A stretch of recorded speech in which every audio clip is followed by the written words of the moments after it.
We continue to ramp up our training and support of local forces that are fighting ISIL on the ground. As I've said before, this aspect of our strategy was moving too slowly, but the fall of Ramadi has galvanized the Iraqi government. So with the additional steps I ordered last month, we're speeding up training of ISIL forces, including volunteers from Sunni tribes in Anbar province. That's the president acknowledging the U.S. needs to do more to fight ISIS. The president also said airstrikes by U.S.-led coalition are making gains, but this a long-term fight. He also had this to say. No amount of military force will end the terror that is ISIL unless it's matched by a broader effort, political and economic.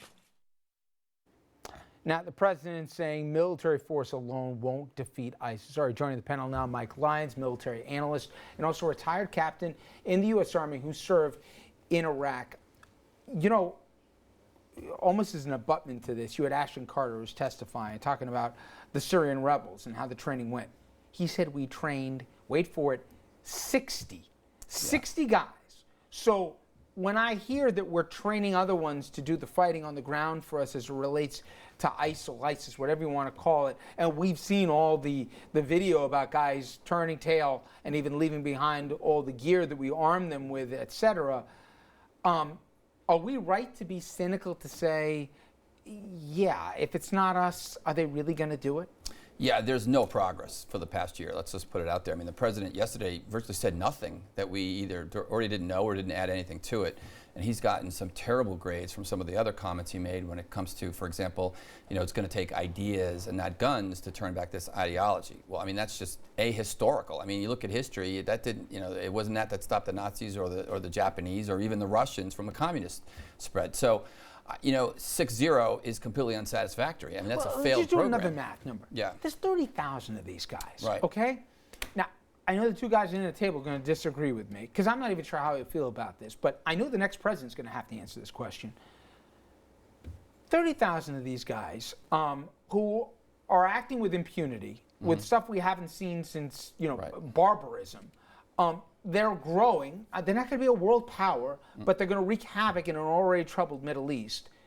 Can this thing really be fought with just drones and pinpoint airstrikes? At some point, isn't it going to have to be an answer we have to decide whether or not, with overwhelming force, we're going to wipe these guys out? Right. And what the president has is a strategy of containment. We don't have a strategy to defeat ISIS. We have a strategy to contain ISIS. And that's from the United States perspective. You heard him say that he's not going to get more involved until there's a viable partner on the ground.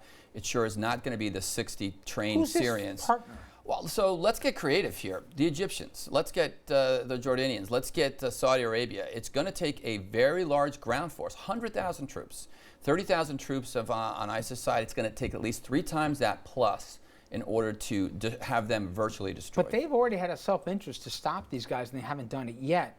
What makes us think that we can incentivize them to get off the sidelines? Well, most Middle Eastern countries don't actually act until really 11:59, the 12th hour. And they're not yet on the Jordanian border, so to speak. They're not close to Israel. They're you know, a country away from Egypt.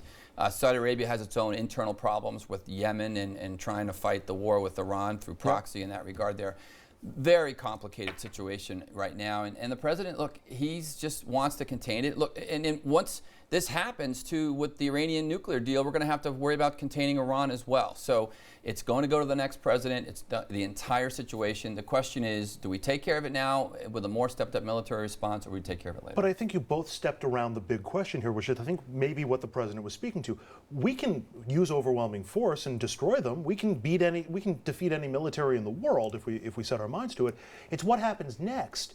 It's you know, we defeated the Iraqi army, but we didn't have that question though. But we didn't know we didn't know what the answer was after we defeated Saddam Hussein, and look what happened.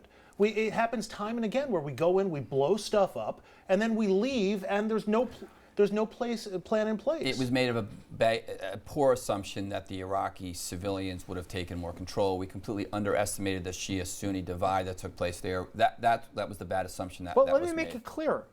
You're right. Let's say we don't have an end game for what happens, but we say these 30,000 people want nothing else than to terrorize, torment, destroy, and assassinate people that don't agree with their ideology. And they will create a national security issue even for us back home, not just for what's happening in Iraq and surrounding areas. if we make a determination it's in our national self-interest, let alone globally and regionally, to get rid of them, why do we need to have an end game for what happens after? 2 points. One, I'm not entirely on board with the domestic threat to the United States. I think that I'm not convinced of it. I think it's a possibility, but I'm not convinced of it. But the problem is, we'll be back there again in 5 years fighting the next 30,000, and then 5 years after that fighting the next 30,000. Well, we won't if we keep 10,000 troops there like we should have done back in 2011. I think that a lot has to do with it. I mean, look, the situation there is one that we're going to do something now or we're going to do something later. Right now, so for example, you saw latest DOD video shows us blowing up bridges, blowing up infrastructure. Why did it take us 9 months to do that? We talked about this before on the show. We're not going after those kinds of targets before. All of a sudden now, those are good targets. Those bridges didn't just appear. They've been there the whole time. They should have been taken out at the very beginning of this campaign. I know I don't have time for this. I spoke about this yesterday with an analyst about General Dempsey's remarks on the way out. Not that it made headlines, but he made it clear the American public better have a stomach for this thing without an end for what we're doing. And then also some other nation states that are going to command our attention, whether it be China or it be Russia and Eastern Europe, et cetera, that this new normal of ours isn't just these rogue guys, doing terrorist acts. We're going to have to position ourselves, and we may have to rethink how big we expect and are willing to have our military, because we're going to have to be in a bunch of places at the same time. Yeah, there are at least 3 major potential conflicts from a terrain perspective right now. You have the Middle East, you have what's going on in Eastern Europe, you have China and the sea, and then the last one is cyber. General Dempsey talks about that all the time, which is the only domain of this whole operation where we don't have superiority. We have peers, and that right there where the future of warfare is going to be fought. It's going to be fought in the internet. Okay, Mike's going to stay with us, and on the other side of the break, we're going to talk about new efforts to help our vets.